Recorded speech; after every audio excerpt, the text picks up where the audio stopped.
Election 2025, the RTV News coverage.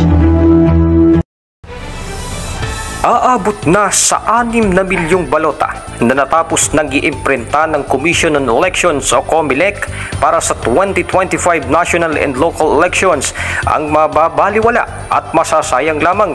Ito'y matapos magpalabas ang Korte Suprema ng Temporary Restraining Order laban sa diskwalifikasyon ng 5 kandidato na sina Zubair Guinto Mustafa, Charles Sebeliano, Chito Bulatao Balintay, Edgar Eris at Florendo de Ramos Retualo Jr. Dahil dito, napilitan ng COMELEC na agad ipatigil ang pag-iimprenta ng mga balota dahil hindi kasama sa mga ito ang mga pangalan ng mga naturang kandidato na nauna na nilang diniskwalipika.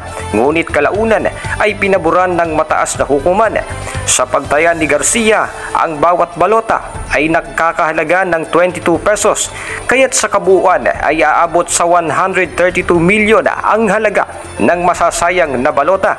Nabatid na bukod naman sa ballot printing, apektado rin ng desisyon ng Korte Suprema ang mock elections na ipinagpaliban sa Enero 25. Gayon din ang database ng mga kandidato, Election Management System EMS, Automated Counting Machine o ACM at Consolidation at Canvassing System o CCS. Inansila rin ng COMELEC naging ang live test para sa Trusted Build ng Online Voting and Counting System o OBCS. Para sa RTV News, Warren Reyes, Rumaragasa sa balita.